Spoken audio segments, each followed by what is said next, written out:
I thought I'd record another video of GD40 here. I'm sorry about the poor lighting.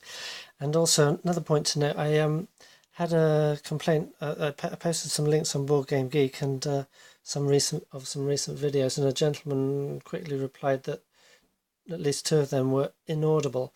And I wondered what he meant, because that's fine as when I listen to them. So I'm thinking that I've asked him, I'm waiting for a reply, but I'm thinking that he means that there's too much background noise or something. Perhaps my recording equipment on this phone is too poor, and so it's difficult to make out the speech above that. I was wondering if anyone watching this could comment on that, whether they have problems hearing what's going on, and if they do, what that problem is.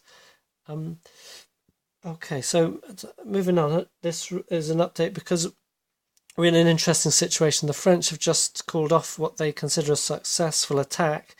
They used all their forces present to press on this flank of the Germans, who had the 2nd Battalion in this region here. Unfortunately unassigned. They were under orders for a hasty defence and had not implemented them yet. The Sturm Pioneer battalion here had just received dug-in status. This is to remind me that they are dug in. The 1st and the battalion with the 4th weapons support battalion dug in here, and the 3rd battalion's dug in over there. So these ones should have been dug in. They weren't obtaining that, and it wasn't going to happen for a long time. So seeing the French massing here, they quickly moved to try and put a hasty defence, but just didn't have time.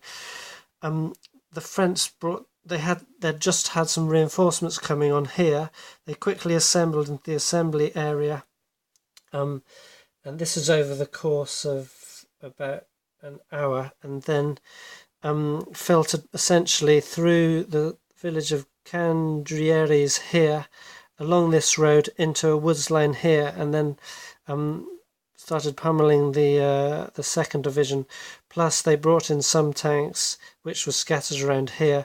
They concentrated them along with this one-step unit that had escaped from over here to attack some big stacks here.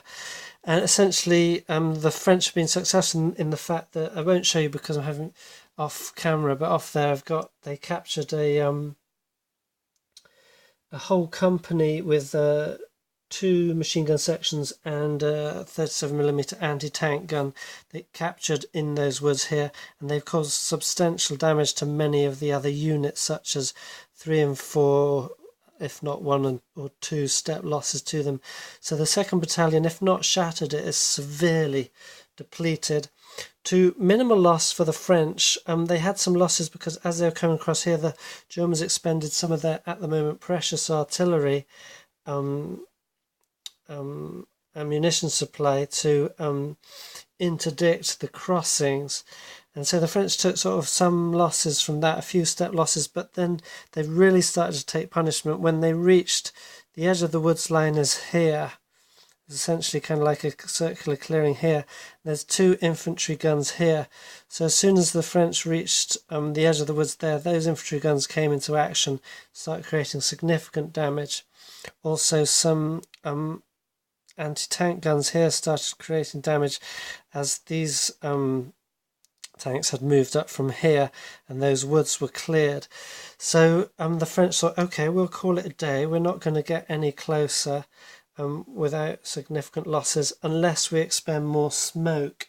They'd already spent I think 6 out of 16 rounds of smoke, which is all they have left for the whole day, and they're going to need the other 10 rounds for their main attack planned later. They spent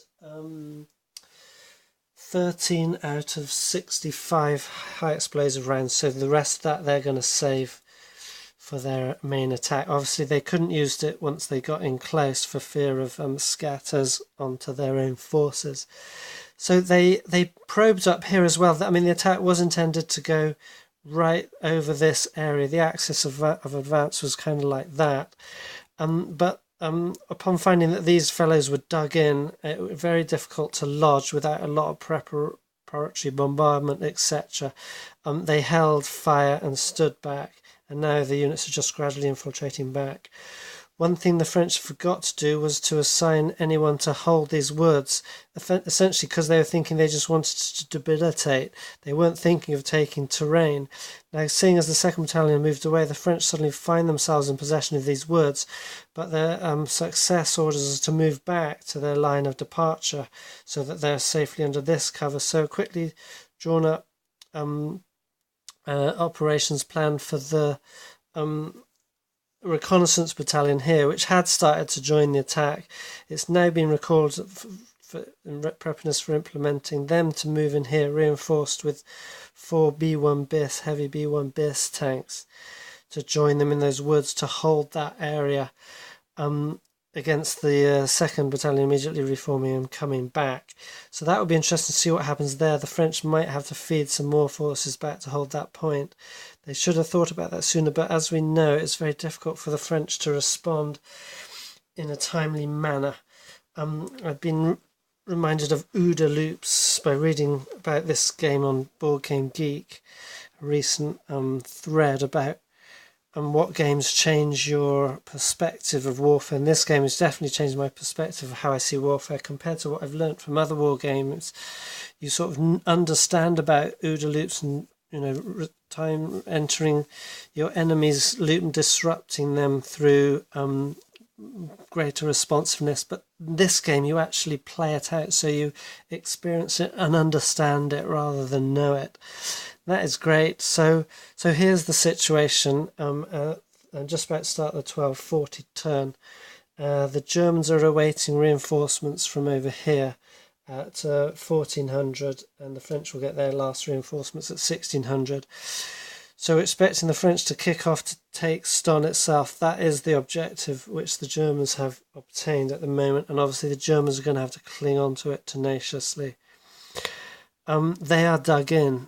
Now that is very helpful. I do wonder if I'm actually allowed to do that, because I said at one of the earlier videos that all the scenarios say no dug in at start of scenario. They were not dug in. They obtained that during the scenario. So yeah, I think that must be fine. But I think what it means is it's going to be very hard to take that, I believe, seeing as they are dug in. We will see. The French are going to have a lot of tanks. The Germans have just got about 5 or 6 Stug 3s as armoured support. But having said that, although the French have lots of tanks, look at this. This was... okay, you can't really see what's what so much, but it doesn't matter so much. This was 1, 2, 3, 4, 5 of the recon battalion never made it on the map because they broke down in transit. And similarly for the recent forces that came on, there's just over half, not 2/3, but over half of the armour French reinforcements came on. The rest of it broke down en route, which is a special rule for this particular game against the French. So it's unfortunate for them, but anyway, they're doing well, and that's the situation at the moment. And I will update again at a reasonable point. Don't forget to comment on the audio of this recording. Don't comment on the lighting because I know it's terrible. I think what I'm going to have to do is rearrange the whole room and move this desk back to towards the window. It might not be possible because I have to swap it with a sofa that may not fit in this space, which was the original reason why I moved here. But I'm going to see if I can fudge it. Okay, bye for now.